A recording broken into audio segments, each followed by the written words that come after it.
Setelah mendapat tendangan telak dari Suratipo, Nyai Rongtosari jatuh berguling-guling di tanah.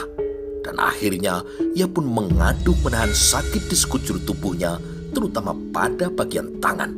Ia pun kemudian berlari menuju ke bekas rumah Ki Margoloyo, di mana 2 hari yang lalu Suratipo telah berhasil membunuh siung setan di sana.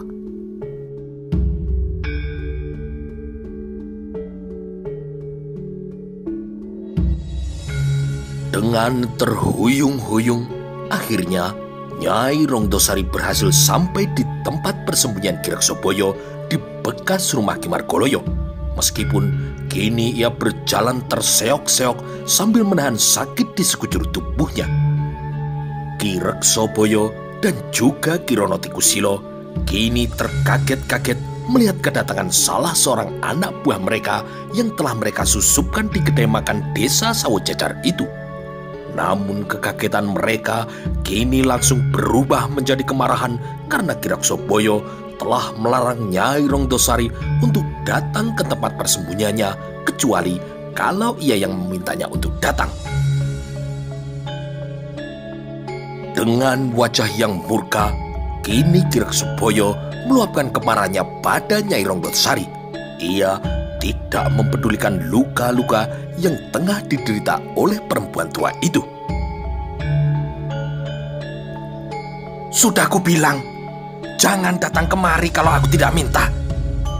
Apapun urusanmu dengan Ki Rono Tikusilo, menjauhlah dari sini. Ya, saya tahu Tuan Tumenggung.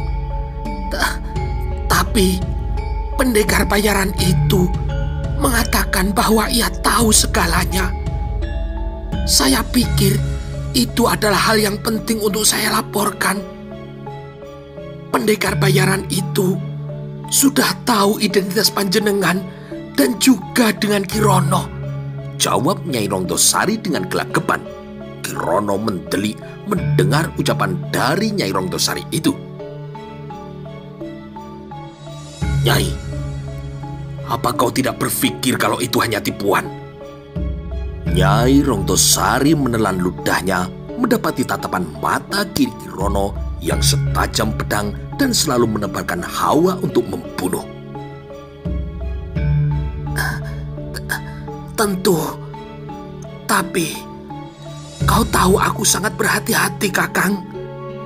Tidak seorang pun yang menguntitku, meskipun aku telah terluka olehnya, Kakang. Itu hal pertama yang aku pelajari darimu. Ki Rono Tikusilo tidak langsung menjawab. Ia menoleh ke belakangnya lalu menatap keluar ke jendela. Di luar, ia melihat ada sesosok bayangan yang tersorot oleh cahaya mentari yang naik ke atas genting dengan gerakan yang sangat cepat tanpa menimbulkan suara apapun. Lalu ia kembali membalikkan badannya dan menatap tajam pada Nyai Rongtosari. Kakang, kau sudah mengenalku sejak lama, Kakang. Kakang tahu aku bisa dipercaya, ratap Nyai Rongtosari yang ketakutan oleh tatapan tajam dari Ki Rono. Nyai Rongtosari, ucap Ki Rono dengan suara yang angker. Bagaimana kau bisa terluka oleh pendekar bayaran itu? Bagaimana aku bisa mempercayaimu, Nyai? Padahal pendekar itu bisa membunuh siung setan. Tetapi kenapa ia membiarkanmu hidup? Pucat pacilah wajah Nyai Rongtosari. Mulutnya kini tidak bisa berkata apa-apa. Ia hanya bisa mengeluarkan gumaman yang tidak jelas yang entah apa yang ia katakan. Sementara itu, Ki Rono melangkah ke dekat jendela, lalu entah bagaimana ia sudah ada di atas genting di sebelah Suratipo yang sedang mengintip dari atas genting. Dengan cepat, Ki Rono Tikusilo kemudian menghunus keris pusakanya yang bernama keris Watu Geni, kemudian menodongkannya ke leher Suratipo. Untuk sesaat, Suratipo terkejut dengan aura jahat yang terhampar dari keris yang berlut 15 yang berada di tangan Kirono Tikusilo itu. Keris tersebut memancarkan hawa maut dan nafsu untuk membunuh yang sangat dahsyat, sehingga membuat tengkuk Suratipo dingin dan bulu rumahnya berdiri. "Berdiri," perintah Kirono pada Suratipo. Suratipo pun berdiri dan perlahan sambil ia menatap wajah buruk dari Kirono Tikusilo. Kirono Tikusilo menyeringai melihat tatapan tajam Suratipo yang amat dingin dan tanpa ekspresi itu. Namun Kirono kini juga dapat merasakan tatapan mata pria itu yang memancarkan bara api dendam yang sangat luar biasa. "Kita bertemu lagi, Tuan Kepala Pengawal," ucap Suratipo dengan suara yang angker. "Ya, kita bertemu lagi," angguk Kirono Tikusilo sambil menggeledah pakaian Suratipo. Untunglah Suratipo sudah merencanakan hal ini, sehingga ia sudah menitipkan keris Kiai Guntur Geni, patrem lambang prajurit Mataram, dan juga sekantong mutiara setan, serta seruling bambu bututnya pada Citrawati yang tengah menunggu di sebuah gubuk di hutan dekat Kali Laweyan. Setelah itu, belasan orang yang berjubah hitam dan juga menutupi wajahnya kini sudah naik ke atas genting dan kemudian mengepung Suratipo. "Bawa dia masuk," perintah Kirono Tikusilo pada para anak buahnya. Mereka pun kemudian langsung meringkus dan juga mengikat tangan serta kaki Suratipo. Mereka kemudian juga menendang pria ini sampai jatuh ke tanah, lalu menyeretnya masuk ke dalam rumah. Di dalam rumah, Suratipo kemudian diikat di tiang tengah rumah. Kirono kini kembali menatap tajam pada Nyai Rongtosari. Kembali Nyai Rongtosari dicekam rasa ketakutan, dan dengan wajah yang pucat pasi, ia pun berjalan mundur menjauhi Kirono Tikusilo yang berjalan perlahan mendekatinya. Sampai-sampai perempuan paruh baya yang berprofesi sebagai begal ini mengompol saking ketakutnya pada Kirono Tikusilo.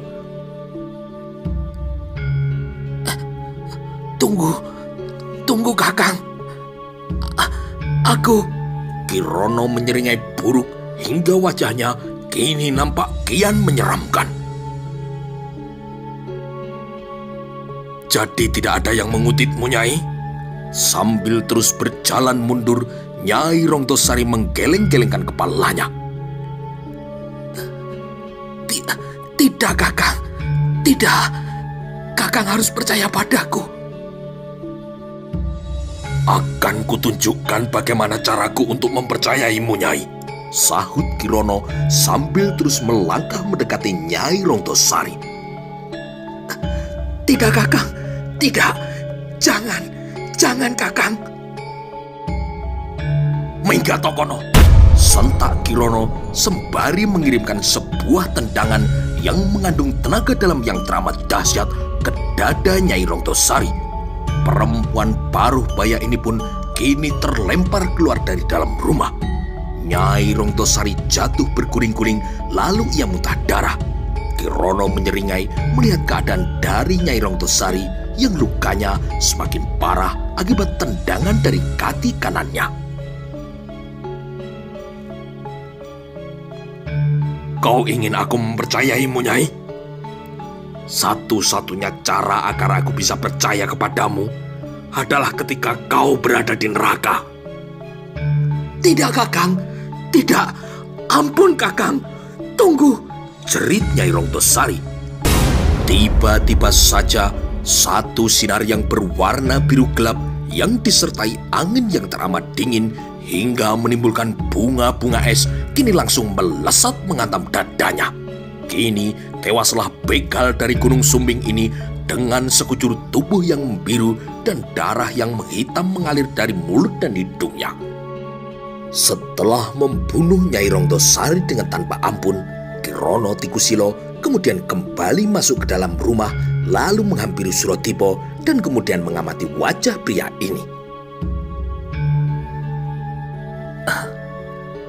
Kini aku bisa melihat jelas bekas luka di bagian wajah kananmu itu. Apakah kau menutupi luka di wajahmu itu jika kau sedang menyamar sebagai pengawal, Rono? Tanya Suradipa sambil cengengesan ketika sedang diperhatikan begitu rupa oleh pembunuh Romo dan adiknya itu. Apa yang kau inginkan? Siapa kau ini? Tanya Kirono yang tidak mempedulikan ejekan dari Suradipa. Setobogo, ucap Suradipa. Kirono Tikusilo melotot karena terkejut oleh ucapan dari Suradipa itu. Ia terdiam untuk beberapa saat sambil menatap tajam Suradipa, lalu ia kemudian kembali berucap. Setobogo sudah lama mati. Margo Gento, ucap Suradipa lagi sambil tersenyum. Siapa namamu? Margo Gento juga sudah lama mati, tukas Kirono Tikusilo. Namun Suradipa tetap menyeringai. Dengan tenangnya ia kembali bersuara. Kau yang lebih tahu, Kirono. Kau lebih tahu dari siapapun, sebab kau telah membunuh mereka semua. Kirono Tikusilo kemudian langsung melayangkan tendangannya ke perut Suradipa sehingga pria itu langsung membungkuk menahan sakit di perutnya. Belum cukup, Kirono kemudian melayangkan tinju kirinya ke geraham kanan Suradipa. Suradipa pun terbatuk-batuk menahan sakit dan cairan asin yang berwarna merah kini langsung mengalir dari sela-sela mulutnya. Siapa kau? Bentak Kirono sambil kembali melayangkan pukulannya ke wajah Suradipa. Sularso, jawab Suradipa. Sularso sudah lama mati, setan. Siapa kau ini? Bentak Kirono sambil terus menghajar Suradipa sampai akhirnya Ki Reksoboyo melerainya.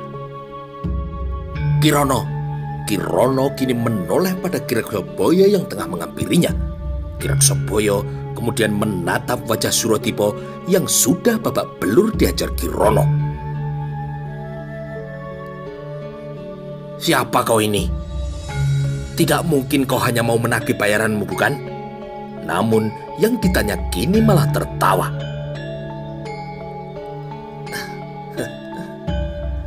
Aku kemari hanya untuk menagih janjimu, Tuan Tumenggung. Ki Reksoboyo menyeringai sambil memegang dagu Suradipa. Jadi sebenarnya kau sudah tahu siapa aku sejak awal. Siapa kau ini sebenarnya? Ki Reksoboyo kemudian melihat sabuk yang dipakai oleh Suradipa. Kirono, nampaknya kamu kurang teliti, ucapnya pada Kirono, namun Kirono tidak menjawab. Ki Reksoboyo kemudian mencabut sabuk yang melingkar di paha Suradipa, lalu memperlihatkannya pada Kirono Tikusilo. Dia adalah prajurit Pajang, Kirono. Ini adalah ikat pinggang yang khusus dipakai oleh para prajurit Pajang. Siapa yang menyuruhmu? Tanya Ki Reksoboyo pada Suradipa. Tidak ada, Tuan Tumenggung. Rasa kemanusiaanlah yang menyuruhku untuk meringkusmu dan juga mengakhiri kekejaman kalian, jawab Suradipa sekenanya. Tidak mungkin, tukas Ki Reksoboyo. Seorang prajurit tidak mungkin bertindak atas kemampuannya sendiri di luar perintah atasannya. Kalau begitu, silahkan Tuan Tumenggung pikirkan sendiri. Bukankah Tuan Tumenggung adalah seorang Tumenggung yang waskito? Ejek Suradipa. Orang yang diberi tugas untuk menyelesaikan permasalahan para begal di Kalilawean adalah Tumenggung Notodirjo. Tapi dia sudah tewas oleh siung setan. Lalu siapa yang menyuruhmu? Tanya Ki Reksoboyo yang masih berusaha untuk tidak terpancing emosinya oleh ejekan dari Suradipa. Ki Reksoboyo kemudian menoleh pada Kirono. Kirono, Barangkali kau ingin mencukil mata kanan prajurit ini. Kirono menyeringai. Ia kemudian mengambil sebilah golok lalu membakarnya ke dalam api yang menyala di tungku perapian. Ia kemudian menodongkan golok yang bilahnya memerah saking panasnya itu ke mata kanan Suratipo. Barangkali kau ingin tahu dulu bagaimana panasnya golok ini. Golok panas itu pun kemudian digoreskan ke kulit dada Suratipo. Suratipo pun kini mengerang kesakitan dibuatnya. Meskipun sebenarnya ia bisa langsung menyembuhkan luka bekar di dadanya itu dengan aji Raja Songgolangit. Namun hal itu terpaksa tidak ia lakukan karena ia sedang menyamar dan menjebak musuhnya itu. Sekarang kau akan punya mata picak dan wajah buruk sepertiku. Atau bahkan mungkin lebih buruk lagi. Ancam Kirono Tikusilo sambil hendak menggoreskan golok panasnya ke mata kanan dan juga wajah Suratipo. Suratipo sudah menduga kalau mereka akan melakukan hal ini, maka ia pun kembali berpura-pura panik. Tidak, tunggu dulu. Tunggu, aku akan mengaku. Ki Reksoboyo kemudian memberi isyarat agar Kirono berhenti, lalu ia kembali bertanya pada Suratipo. Ternyata kau hanya prajurit kacangan. Baru seperti itu saja sudah menyerah. Sekarang katakan, siapa yang menyuruhmu untuk menangkapku? Kanjeng Tumenggung Adiloyo, jawab Suratipo dengan suara yang bergetar menahan sakit. Sudah kuduga, dia memang sangat berambisi untuk menjadi patih, menggantikan Patih Monconegoro. Dia bahkan terus berusaha menyikutku dengan memfitnah bahwa aku adalah antek-antek dari Sultan Ngawantipuro.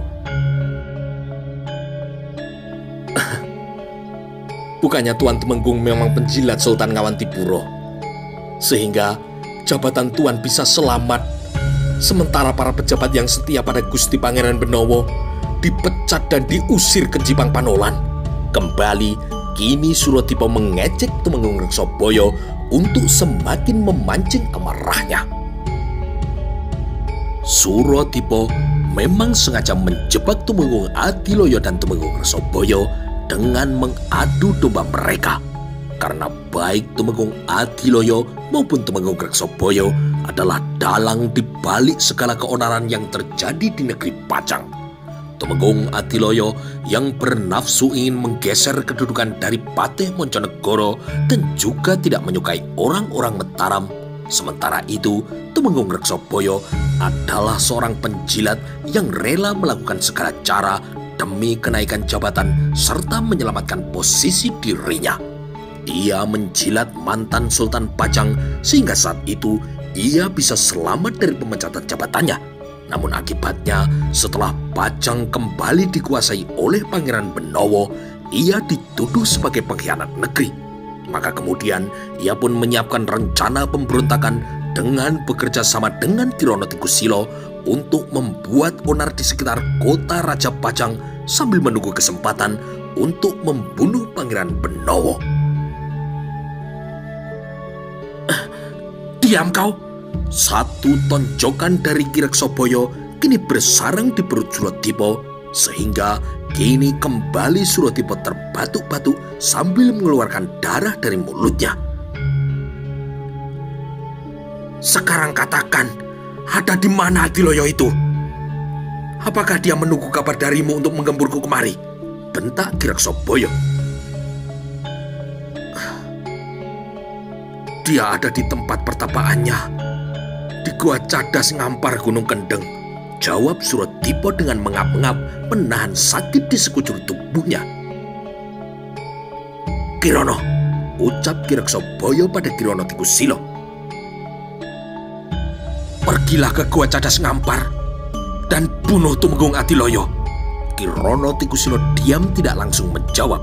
Sebenarnya ia masih merasa curiga pada Suratipo karena orang ini menyebutkan 3 nama dari orang yang sudah lama ia bunuh sewaktu zaman pergolakan Pajang dengan Jipang dan juga beberapa tahun yang lalu di Jeporo. Ia juga sudah curiga kalau semua ini adalah jebakan. "Kirono!" panggil Ki Reksoboyo dengan nada suara yang keras. "Ya, baiklah. Aku akan pergi sekarang juga," jawab Kirono Tikusilo pada akhirnya. Ia berencana untuk menyelesaikan Tumenggung Adiloyo terlebih dahulu karena dia memang akan menjadi penghalang bagi cita-citanya. Setelah itu, ia akan kembali mengurus Suratipo, lalu kelak jika rencana Tumenggung Reksoboyo berhasil untuk menduduki Pajang, ia sendiri yang akan membunuh Reksoboyo dan kemudian menduduki tahta Pajang sebagai seorang sultan. "Bawa orang-orang pilihanmu. Sisakan saja beberapa orang untuk menjagaku." "Aku akan membawa 4 orang saja ke Tumenggung.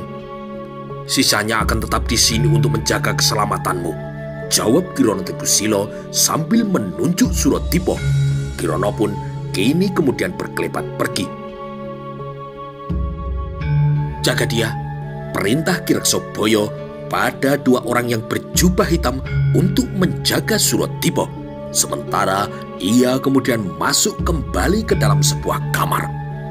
2 orang penjaga itu pun kini menjaga Suratipo dengan sangat awas dan teliti. Mereka seolah tidak mau melepaskan pandangan mata mereka dari Suratipo. Namun yang aneh, Suratipo malah tersenyum pada mereka. Dan satu pemandangan yang tidak bisa mereka percayai kini tengah-tengah terjadi. Pertama, tali yang membelit dada Suratipo ke tiang rumah itu melorot, sehingga kedua penjaga itu menjadi terkesima dan tidak mengerti apa yang tengah terjadi. Tali yang membelit tangan dan kaki Suratipo itu terlepas sendiri dari ikatannya. Sekejap kemudian, ketika mereka hendak berteriak dan mencabut senjata mereka, tiba-tiba saja 2 lari sinar merah yang disertai angin yang teramat panas kini menyambar dada mereka. Tewaslah mereka berdua dengan dada yang ambrol dan sekujur tubuh yang hangus oleh aji lebur saketi yang telah dilancarkan oleh Suratipo. Alangkah terkejutnya Ki Reksoboyo ketika pintu kamarnya kini ditendang hingga jebol dari luar, lalu meluncurlah 2 sosok tubuh yang kemudian ambruk di lantai tidak bernyawa dengan sekujur tubuh yang telah membiru. Ki Reksoboyo kemudian langsung menghunus kerisnya bebarengan dengan masuknya Suratipo ke dalam kamar. "Bagaimana bisa kau?" tanya Ki Reksoboyo dengan tergagap. Matanya melotot dan jantungnya seolah berhenti berdetak ketika melihat sosok Suratipo kini melangkah masuk ke dalam kamarnya dengan wajah yang menyeringai. Tuan telah menyewa orang yang tepat untuk melenyapkan siung setan.